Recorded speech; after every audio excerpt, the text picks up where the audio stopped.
صل على سيدنا محمد وعلى آل سيدنا محمد كما صليت على سيدنا إبراهيم وعلى آل سيدنا إبراهيم وبارك على سيدنا محمد وعلى آل سيدنا محمد كما باركت على سيدنا إبراهيم وعلى آل سيدنا إبراهيم في العالمين إنك حميد مجيد لا إله إلا أنت سبحانك إني كنت من الظالمين واستجبنا له ونجيناه من الغم وكذلك ننجي المؤمنين الحمد لله اللهم صل على سيدنا محمد وسيدنا محمد وعلى اله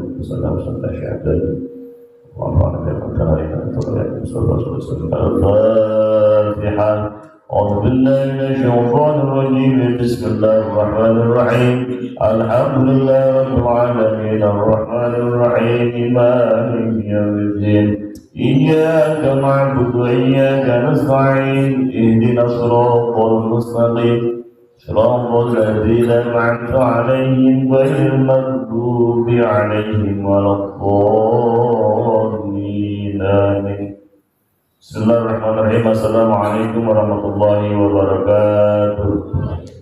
Alhamdulillahirabbil wassalatu wassalamu ala asyrafil anbiya'i wal mursalin sayyidina wa habibina wa syafi'ina maulana Muhammadin wa ala alihi wa ashabihi ajma'in. Qul subhanaka la 'ilma lana illa ma 'allamtana innaka antal 'alimul hakim. La haula wa la quwwata illa billahil 'aliyyil 'azim. Amma ba'd. Total mukarramin, para alim, para ulama, para guru, khusus orang tua kita, guru kita, Ustaz. Tentu saja Korea yang kita doakan beliau dan keluarga selalu berikan sehat walafiat panjang umur berkah. Amin. Guru kita Ustaz Abdul Hada, Ustaz Sufi, Ustaz Zaman dan para asatid yang lainnya, para guru, para sepuh, para hujat yang kita bisa kami sebutkan satu persatu, yang kami doakan selalu mereka semuanya senantiasa memberikan keberkahan. Amin. Bapak-bapak, ibu-ibu, para muslimin wal muslimat dimanapun saja berada, yang mudah-mudahan kita semua, keluarga dan keturunan kita selalu dimuliakan Allah Subhanahu wa ta'ala. Amin ya rabbal alamin. Alhamdulillah, pada ahad subuh ini kita semuanya masih dalam keadaan sehat walafiat, diberikan umur panjang, yang mudah-mudahan semoga semua amal ibadah kita, baik ibadah ritual maupun sosial, lebih khusus ibadah subuh berjamaah ini mendapatkan ridha Allah Subhanahu wa ta'ala. Salawat dan salam kita kirimkan selalu kepada Nabi Muhammad sallallahu alaihi wasallam, keluarga beliau, sahabat dan yang mudah-mudahan kepada kita semuanya. Bapak Ibu kaum muslimin wal muslimat rahimakumullah, kita lanjutkan kembali kajian kitab Masalibah. Bismillahirrahmanirrahim. Kalau musallif rahimahullah wa nafa'ana bihi wa bil fitrinah.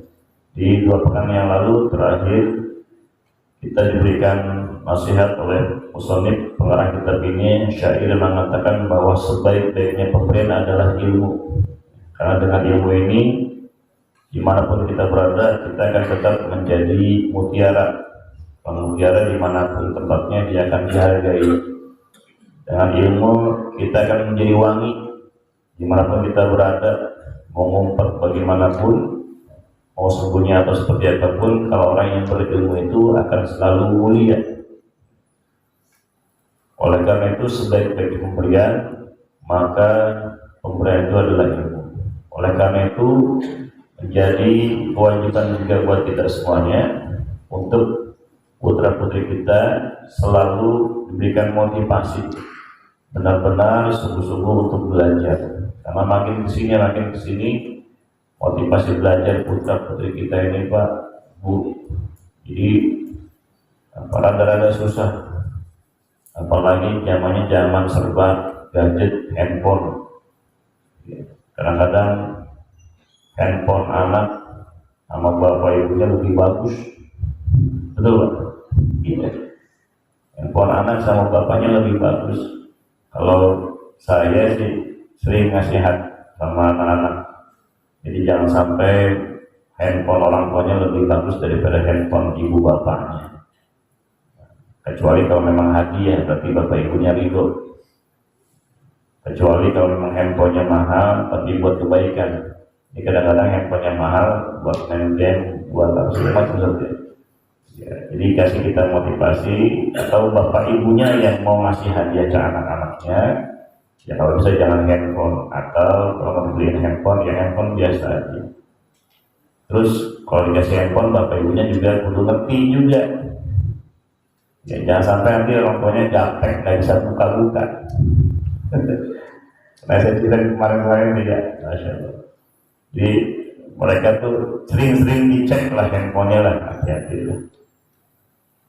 Nah, jadi biar apa, biar motivasi untuk belajar itu sangat tinggi. Jadi kalau orang sudah berilmu, apalagi ilmu agama khususnya, itu akan menjadi benteng buatnya, akan menjadi pembimbing. Bismillahirrahmanirrahim.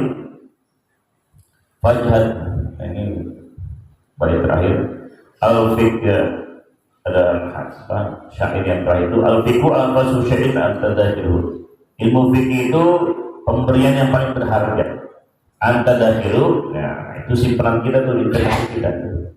Yang paling berharga yang bisa kita simpan, yang kita simpan ilmu fikih. Ilmu fikih ini sendiri katanya usuluddin, ilmu akidahnya, ilmu syariatnya, ilmu akhlaknya. Jadi fikih itu bukan fikih hanya tentang fikih sholat ya, tapi di sini ilmu fikih itu mencakup seluruhnya. Usuluddin, akidah. Ya, kemudian ilmu syariat, pengamalan agamanya. Ilmu akhlak, nah ini akhlak yang gak kalah penting.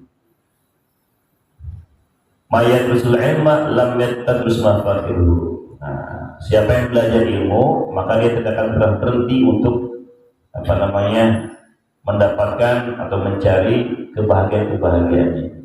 Jadi orang yang gemar menuntut ilmu, maka dia tidak akan pernah berhenti mendapatkan kebanggaan-kebanggaannya, simpenan-simpenannya, hikmah-hikmahnya yang dalam yang terdapat dari ilmu itu. Fajhad li nafsika, maka berusahalah li nafsika untuk dirimu, ma'asbahta tujhiluhu, ya. Apa-apa yang membuat engkau menjadi jahil. Jadi kalau kita merasa tidak tahu, merasa nggak ngerti, maka bersungguh-sungguhlah untuk ngerti, untuk bisa. Fa'awwalul ilmi iqbalun wa akhiruhu. Ilmu itu adalah kebahagiaan, akhirnya juga kebahagiaan juga. Jadi karena ilmu itu adalah dijamin kebahagiaan, akhirnya juga orang yang punya itu bakal bahagia juga. Maka berusahalah untuk mencari ilmu, sungguh-sungguh untuk, kalau memang nggak tahu, ya harus tahu. Nggak bisa, kudu benar-benar bisa. Ini seperti yang sampai ke Ustaz Hada, ya. Jadi jangan kalah sama ibu-ibu. Nah, ibu-ibu merasa nggak bisa, kurang pengen ngaji, maka beliau pada ibu-ibu pengen belajar ngaji ya. Tapi kalau cerita ibu-ibu, iya Ustaz disuruh sama Ustaz Solihin. Oh, berarti ibunya nanti nih kalau nggak taklim nih malam Jumat Ustaz Solihin, bu belajar mengaji bu, belajar ngaji bu. Biar kata susah, biar kata repot, belajar ngaji. Akhirnya ngomong Ustaz Abdul Hada pengen pada belajar ngaji. Akhirnya satu siang saja. Cuma belajar satu siang lumayan tuh. Waktu enak istirahat, ngopi ya. Ustaz Abdul Hada nggak ada, saya ganti. Saya nggak ada, Ustaz Abdul Hada. Yang penting ada, kudu ngajar ada, kasihan. Di samping itu juga buat ini tadi nih, buat simpenan kita nih, simpenan kita yang punya ilmu. Karena ada yang minta ya kita kasih, kita layani. Karena paling tetap benar dia ilmu bapak juga begitu. Kalau ada yang pengen belajar kita siap saja. Ya, asal bikin bayaran, cukup air panas saja kasih kita minum kopi. Iya, kan sini jelas itu. Siapa yang mau belajar, dia nggak akan pernah berhenti untuk menyimpan simpanannya. Jadi selama kita belajar ilmu, kita nyimpan investasi. Ya, walaupun kita belajar, ya kita punya amalan yang bisa memberikan ilmu jaya, ilmu manfaat. Fajar. Wa kafa bila ilmi wal fiqhi wal fahmi da'iyan wa ba'itha lil aqil ala tahsil ilmi. Dan cukuplah kelezatan ilmu itu. Jadi cukuplah kenikmatan ilmu. Ya, tadi itu kalau kita punya ilmu, kita bisa, ya kalau saya punya tahadus bini'an, saya punya ilmu, bisa ceramah, bisa ngajarin ngaji. Saya walaupun puyeng galau Pak, tapi kalau udah ketemu anak-anak tuh kayaknya enak aja doanya gitu. Jadi kalau dulu mah gampang ninggalin ngaji anak mereka kalau sedang kesibukan, tapi kalau sekarang gimana caranya kalau ngaji itu tetap ada. Jadi bawaannya beda, karena yang mudah-mudahan sih udah merasakan kelezatan ilmu gitu, karena ilmunya amanat. Saya ingat benar almarhum Kiai Mansur. Jadi Kiai Mansur itu mungkin Bapak pernah sering beliau udah wafat. Jadi beliau ditunjuk sebagai mu'alim di satu masjid Al-Mukarramah di Labuan itu, karena diamatin oleh guru sebelumnya dan dia wafat. Nah jadi ketika beliau dapat amanah gantiin Pak Kiainya ngajar beliau setiap Senin malam Sabtu. Jadi kalau Senin malam Sabtu pada maghrib di Al-Mukarramah itu beliau nggak pernah geser waktunya, sekalipun beliau diundang. Makanya pernah kami undang Ustaz kali Muharram pada misi, jatuhnya Senin malam Sabtu nggak mau deh Ustaz, saya nggak mau, karena ini udah amanah sampai kapanpun. Kalau memang nggak sakit atau saya meninggal, saya nggak akan pernah ninggalin sampai itu kan. Dan saya ingat juga Gus Faiz Rahmamun, beliau pernah menyampaikan, saya kalau memang tugasnya mengajar, saya nggak pernah tinggalin ngajar, karena memang itu udah amal dan wajib hukumnya. Jadi makanya dimanapun saya lagi jalan lagi berada, kalau bisa saya ngajar di pondok, jam waktunya saya ngajar di pondok kata beliau. Jadi subhanallah. Jadi kalau udah merasakan lezatnya ilmu itu, maka sebisa mungkin jangan sampai ditinggal. Makanya mohon maaf kalau umpamanya saya ini sudah sampaikan juga Ustaz. Kalau umpamanya ada acara saya maghrib sama Quran nggak keambil Pak. Jadi yang Quran kami bisa. Jadi kalau ada acara tahlil umpamanya Bapak Ibu undang ke masjid, tapi ustaz-ustaz masih ada, nah saya mohon maaf izin. Jadi saya milih anak-anak mengajar habis bisa Al-Qurannya, karena ilmunya mengajarkannya punya wajib.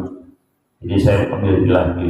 Kalau kemarin Maulid, ustaznya pernah datang, anak-anak kasihan jangan libur tetap ngaji. Yang Maulid ada, yang ngaji juga ada, kan itu saja. Nah, ini lezatnya ilmu kafa bila ilmi. Jadi cukup kelezatan ilmu itu, belajar ilmu, mulai mempelajari fikih dan bisa paham, itu membuat kita termotivasi. Ya, bagi orang yang punya akal itu untuk mendapatkan ilmu. Jadi kalau orang berilmu itu nggak akan pernah rugi kan. Kalau kita waladul kasalu minal bulgomi warutuban. Dan kadang-kadang Pak, ini dikatakan di sini, kadang-kadang itu sifat malas itu muncul itu karena banyaknya dahak, warutuban dan banyaknya lendir, keringat. Ya, jadi musonif ini, pengarang ini mengatakan sifat malas itu muncul terkadang itu karena kita punya banyak dahak. Otori kutabili tabil to'am, dan untuk mengurangi dahak, di sini kata pengarang kitab ini caranya, solusinya adalah sedikit makan. Cuma sini nggak sedikit, dan diterangin sedikit makan gorengan. Tapi gorengan jangan sedikit, harus diperbanyak. Karena emang sedikit makan. Jadi kalau banyak makan itu maka akan memperbanyak dahak. Jadi kalau baik dahak nanti bawahnya bisa males. Ya, ini kata kita kan kalau gorengan banyaknya minyak ya. Berminyak ya yang gorengan mulu. Kalau Ustaz saya bilang banyak gorengan, yang kurang gorengan juga protes. Ustaz gorengan. Illa ittafaqo sakuna nabiyan. Dikatakan sepakat 70 nabi ala annaka fatabisya nikah di bulgham. Nah, sepakat 70 nabi sih dikatakan.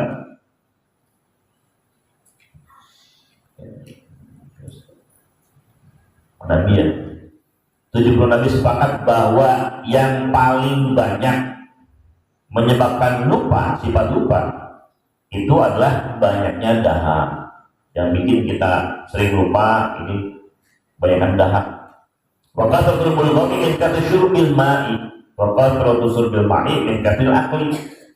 Nah, sebabnya banyak dahak itu ya adalah karena banyaknya minum, kebanyakan minum. Dan kebanyakan minum sebabnya ya kebanyakan makan lagi aja. Ya, jadi bulgom itu dahak itu sebabnya karena banyak makan. Ya, karena banyaknya dahak itu karena banyaknya minum. Banyaknya minum itu karena banyaknya makan, karena haus, karena lapar, makan, kemudian haus, akhirnya kebanyakan makan, banyak bulgom, banyak dahak. Dan banyak dahak ini menyebabkan sifat lupa. Wal khubznya min kasril akli wal khubzi al yabis. Nah, disebabkan karena banyaknya minum air itu karena banyak makan dan banyak makan roti yang basah. Yang tol bulgom. Wal khubzul yabis yang tol bulgom. Maksudnya roti makan roti yang kering. Nah, cara menghilangkan dahak itu wal khubzul yabisu awal khubzul yabisu yang tol bulgom. Makan roti yang kering itu bisa mengurangi dahak. Ya. Wakada anggur zabib ala rik, dan juga makan anggur kering ala rik, ya. Ketika lapar makan anggur kering juga. Jadi makan yang kering, roti kering, kemudian anggur kering itu bisa mengurangi dahak. Tapi sini nggak cuma apa biji kedong-dong nggak ada. Makanya kalau dulu di pondok suka ada teman lain apa yang namanya kalau di depan namanya murah. Oh perih gitu loh. Itu ngurangin dah teman-teman Pak ya. Kalau kita di sini pernah sini ya. Temennya Ustaz Bangsam tuh, suaranya bagus tuh. Murahnya di apa? Dahaknya udah keluar, jadi suaranya ada apa? Orang gini. Dulu pernah kita akan liburan ya, itu salah satu cara untuk membuang apa? Dahak tuh. Tapi karena soalnya habis dahak, keluar dahak bisa habis liburan bagus, cuma makan gorengan lagi jadi banyak lagi dahak. Walai minhu. Nah, tapi juga jangan kebanyakan makan roti keringnya, kemudian makan anggur keringnya. Hatta lahta jelasyur bil mai, sehingga kalau udah kebanyakan makan itu tidak butuh lagi minum. Fayazid dalam bulgam. Jadi kalau banyak makan, banyak minum, ya. Jadi solusinya adalah makan roti-roti yang kering. Jadi itu kurangi dahak. Tapi juga jangan kebanyakan. Soalnya kalau kebanyakan nanti butuh minum. Kalau butuh minum akhirnya nambah dahak juga. Kemudian apalagi yang bisa mengurangi apa namanya? Masih silakan. Wasiwaku yukalil bulgam. Kemudian siwak, menggunakan siwak itu mengurangi dahak. Siwak, saya bisa pakai siwak. Coba dahaknya masih banyak juga nih. Kita gorengan lagi aja. Jadi kata pengarang ini, memakai siwak itu juga bisa mengurangi apa dahak. Wa yazidu fil hifzi wa fasohah, bahkan penggunaan siwak itu akan menambah hafalan. Wal fasohah dan kefasihan. Jadi bapak ibu yang kalau ngaji suka lupa, ngapal suka lupa, pakai siwak, sering pakai siwak. Atau kalau lagi ngaji, kalau nyebut huruf itu rada-rada susah, apa kejelimet apa bahasanya itu mulut itu. Jadi sering pakai siwak. Kalau saya mencari nama ibu, ada kok ibu, kalau ibu nanti lagi ngaji, kalau ngapalannya susah, ibu kan punya emas di rumah, tiap pagi ibu ambil emasnya, gosek-gosek ke lidah, didengerin aja ibu. Pasti kalau udah digosek-gosek emas ke lidah, becet lidahnya. Ustaz, kira mau beneran saya dengerin. Ambil guru saya suka bercanda begitu. Kalau mulutnya biar gampang nyebutnya, punya emas digosek-gosek ke lidah, kira mau beneran, namanya bercanda. Jadi maksudnya apa? Jadi pakai siwak, ya. Karena siwak itu bisa menambah hafalan dan menambah kefasihan. Fa innahu sunnatun saniyah. Yazidu fi thawabi shalah wa tilawatil Qur'an.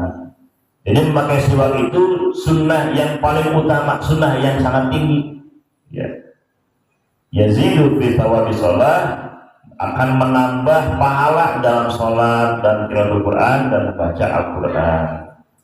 Makanya alhamdulillah Pak, saya berusaha untuk mengamalkan namanya siwak ini, karena pakai siwak ini saya pernah ngikut majelis Habib, saya lupa lagi Habib di Tangerang itu. Jadi kata beliau, ada jamaah beliau itu ada 2 orang. Jadi ketika meninggal wafatnya bagus, satunya karena dia sering main hadroh, baca sholawat, bimbing atau ngiringin beliau kalau ceramah, wafatnya bagus, meninggalnya senyum. Kemudian yang kedua yang pernah saya ceritakan juga, ada jamaahnya yang wafat ketika lagi berkendara mobilnya Innova, disebutin tuh di Bintaro, badannya kerasa gak enak, dia pinggirin tuh mobil, nggak lama meninggal di dalam mobil. Kenapa? Wah, meninggalnya bagus, enak. Kata beliau, saya bersaksi bahwa beliau berdua itu adalah husnul khotimah. Ternyata yang punya, ya kalau yang tim hadronya ini karena punya kebiasaan baca sholawat. Yang kedua, yang meninggalnya di mobil itu adalah punya kebiasaan dia memakai siwak. Jadi beliau mengambil kesimpulan, kata Habib Umar Al-Hafiz, salah satu yang bisa menghantarkan kita di ujungnya husnul khotimah adalah ada keterkaitan, ketersambungan dengan Nabi Muhammad Sallallahu Alaihi Wasallam. Siwak adalah amalan yang paling utama di antara yang sunnah-sunnah lainnya. Laula an asyqa ala ummati la amartu bisiwak. Kata Nabi, seandainya tidak memberatkan buat umatku, kata Nabi Muhammad, saya akan memerintahkan umatku untuk bersiwak. Walaupun hukumnya sunnah muakkadah, jadi sunnah hampir mendekati wajib. Jadi sunnahnya, sini katakan sunnahnya lebih tinggi. Gitu. Makanya kata beliau, saya dengar dari itu, ya, mudah-mudahan bisa istiqomah. Karena kalau siwak sekarang kayunya gampang dicari, betul Pak? Kalau dulu kan susah mungkin kayu siwak. Kalau umpamanya ada orang dari Mekah, umpamanya pulang haji, pulang umroh, kalau sekarang kayu banyak. Atau Kinasi pernah menyampaikan kalau mau siwak lebih ada lagi gampang, pakai sikat gigi. Jadi kalau kita lagi sikat gigi, niatin siwak Pak, itu sama juga tuh. Atau kalau umpamanya nggak ada, pakai tisu yang yang seret-seret aja gitu tuh, itu udah siwak. Asalkan niatnya. Jadi siwak nggak harus pakai kayu siwak. Apapun kalau kita niatkan untuk bersiwak, maka jadi pahala siwak. Mau sholat, kemudian baca berwakaza al-qayyul bulgham. Dan sini sudah dikatakan sama, ada juga caranya muntah. Muntah itu mengeluarkan isi dalam perut, itu bisa mengurangi dahak, rutubat dan keringat. Waktu itu kata beliau lagi, at-ta'amul fi mana fi qillatil akli. Dan caranya juga untuk mengurangi makan. Nah ini Pak, solusi untuk mengurangi makan, solusi untuk diet seperti ini. Gimana caranya? At-ta'amul, berpikir fi mana fi qillatil akli, bagaimana manfaatnya kalau makan sedikit. Jadi biar kita mengurangi makan itu, manfaat sedikit makan itu bagaimana? Kata Pak Marlon, kalau kita kan sedikit makan, kalau Rasul sedikit makan, kalau kita sedikit makan. Jadi sedikit, kalau Rasul kan sedikit makan, kalau kita sedikit makan. Jadi makan. Jadi manfaat sedikit makan tuh apa? Banyak manfaatnya. Nah, jadi kalau kita udah merasakan atau berpikir sedikit makan itu manfaatnya banyak, maka akan kita gigitin makanannya. Apa sedikit makan manfaatnya? Dia as-sihah. Kita punya kesehatan kalau sedikit makan. Wal ifah, terjaga. Wal ithar, bisa mendahulukan orang lain. Jadi manfaatnya sedikit makan tuh punya badan yang sehat, terjaga, dari makanan-makanan yang tidak baik. Artinya banyak puas nih kalau Ustaz ya. Wanita bisa mendahulukan orang lain. Wakil lebih dan dikatakan fa'alun, tsumma 'alun, tercela, kemudian tercela, kemudian tercela. Siapa? Syaqaul mar'i min ajli ta'am. Celakanya seorang itu ya karena banyak makan. Nabi alaihi wasallam, bagaimana dari Nabi sallallahu alaihi wasallam bahwa celakanya seseorang itu karena banyak makan. Salah satunya ya. Hadis Nabi mengatakan bahwasanya beliau bersabda, salah satu ada 3 hal. Yubghiduhumullahu, yang Allah akan murka kepada mereka itu 3 orang ya. Ada 3 kelompok, 3 orang yang Rasul akan benci kepada mereka, murka kepada mereka.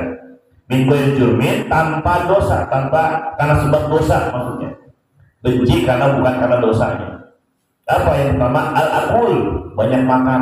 Jadi orang yang banyak makan ini Rasul nggak senang. Yang bukan banyak makan bagaimana saja. Ya pokoknya makannya berlebihan. Itu nggak disenengin sama Rasul. Wal bakhilu, pelit, korek, medit, apalagi itu. Wal mutakabbiru, dan orang-orang yang sombong. Jadi 3 kelompok yang Rasul sangat benci, tidak menyukai mereka, murka kepada mereka. Orang yang banyak makan, kemudian orang yang pelit, kemudian orang yang sombong. Wa ta'ammulu fi madari kasratil akli, dan juga berpikir ya, mau berpikir bagaimana bahayanya kalau banyak makan. Ya, jadi kalau berpikir manfaat makannya sedikit, maka dia akan terjaga, kurangi makannya. Berpikir juga tentang bahayanya kalau kebanyakan makan, maka dia otomatis akan mengurangi makannya juga. Ini cara-cara untuk mengurangi makan. Wa iya al-abrad, bahayanya kalau kita banyak makan adalah banyak penyakit.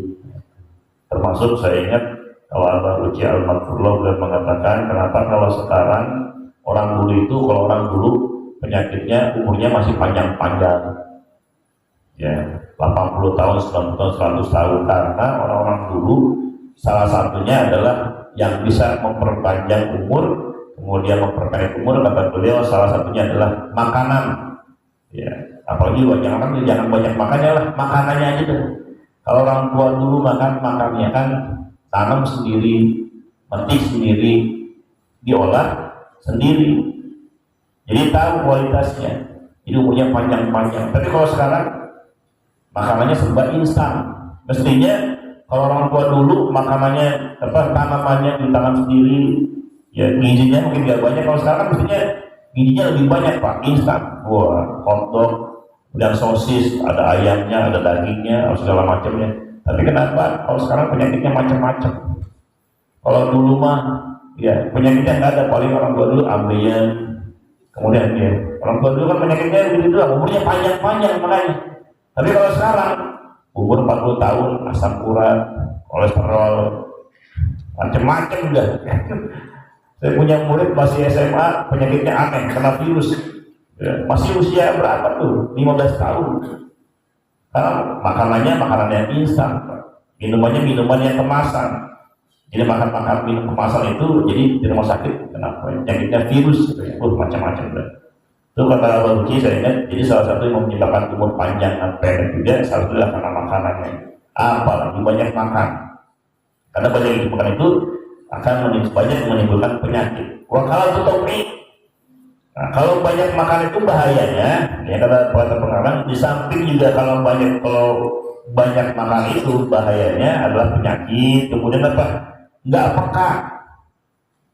peka dia. Kila dikatakan al-bid'ah, dikatakan bahwa banyak makan itu perut itu ya, penuhnya perut dengan makanan dikatakan tudhibul fatwana. Orang yang perutnya penuh ya karena makanan itu akan menghilangkan kecerdasan. Jadi maksudnya ngantuk gitu kan. Jadi nggak mau berpikir, orang yang banyak makan itu susah berpikir, susah belajar. Ya. Dan supaya dalam belajar ngantuk. Ini kata saya paling kata pengarang kitab ini. Ya, hanya sampai aja dulu. Mudah-mudahan manfaat. Ini masih masa makan.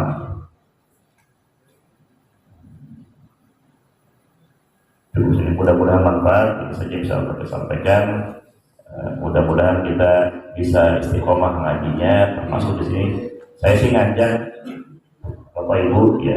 Kita punya amalan-amalan yang punya ketersambungan dengan Rasulullah SAW. Saya yakin Bapak Ibu juga punya amalan, saya juga punya amalan, ibu-ibu punya amalan. Kalau bisa amalan ini yang istiqomah. Badrus kemarin menyampaikan ahabbul a'mali ilallah ta'ala adwama wa iqalla. Amalan yang paling Allah cintai adalah yang paling tetap istiqomah, konsisten, walaupun itu sedikit. Sholat sunat duha 2 rakaat kerjain terus saja. Kemudian infak sedekah, infak subuh sekian, terus istiqomah. Nah, kemudian kalau saya banyaknya siwak, amalan siwak jalanin terus. Pokoknya amal apa saja Bapak Ibu kalau bisa, khususnya yang punya ketersambungan dengan Rasulullah. Rasulullah senangnya apa nih? Rasulullah senangnya namanya disebut-sebut salawat, banyak salawat. Saya suka nanya ibu-ibu malam Jumat, hari Jumat, pahalanya banyak baca sholawat. Berapa kali ibu baca sholawat sehari? Bapak juga sama. Sehari berapa kali baca sholawat? Ada amalan sholawat yang sering kita baca setiap hari rutin. Apa sedekahnya, sholawatnya, siwaknya, sholat sunnahnya dan sebagainya. Kenapa? Karena amalan yang punya ketersambungan dengan Rasulullah, insya Allah itu akan membawa kita kepada husnul khotimah. Amin ya rabbal. Yang termasuk siwak, yang mudah-mudahan sih kita semuanya tetap menjaganya, termasuk baca sholawat lah di awal saja. Mudah-mudahan kita semuanya selalu dibimbing, ilmu kita manfaat, duduknya kita di majelis ilmu itu membawa berkah buat kita semuanya. Itu selalu kita doakan buat putra putri kita terus termotivasi untuk terus belajar. Terus belajar, kemudian saya titip juga terus Pak diingatin anak-anak untuk akhlak-akhlaknya, ya termasuk ingatin untuk sholat. Amin ya rabbal alamin. Al-Fatihah. A'udzubillahi minasyaitonir rajim. Bismillahirrahmanirrahim. Alhamdulillahirabbil alamin. Maliki yaumiddin. Iyyaka na'budu wa iyyaka nasta'in. Ihdinas siratal mustaqim. Shiratal ladzina an'amta 'alaihim ghairil maghdubi 'alaihim waladdallin. Sallallahu alaihi wasallam. Bismillahirrahmanirrahim. Alhamdulillah hamdan yuwaffi ni'amahu wa yukafi mazidah. Rabbana lakal hamdu kama yanbaghi li jalali wajhikal karim wa li 'azimi sultanik. Allahumma shalli 'ala sayyidina Muhammadin salatan tuballighuna biha hijja baitikal haram wa ziyarata qabri nabiyyikal karim wa ziyarata qabri nabiyyikal karim wa ziyarata qabri nabiyyikal karim. Ayyatul salati wa taslim wal afi wal fi wal afi wa qulubi marami wa ala alihi wa sahbihi wa sallim. Allahumma salli ala sayyidina Muhammad salatan tunjina biha min jamil ahwali wal afat wa tabdilana biha min jamil hajat wa tudhina biha min jamil sayyiat wa tarfa'na biha 'indaka 'ala darajat وتبلغنا بها صلوات من جميع خطر الحياة وبعد الممات إنك على كل شيء قدير. اللهم اغفر لنا ذنوبنا ولوالدينا وارحمهم كما ربونا صغارا. اللهم اغفر للمسلمين والمسلمات والمؤمنين والمؤمنات الأحياء منهم والأموات. Sebutin yang berikan doanya Pak.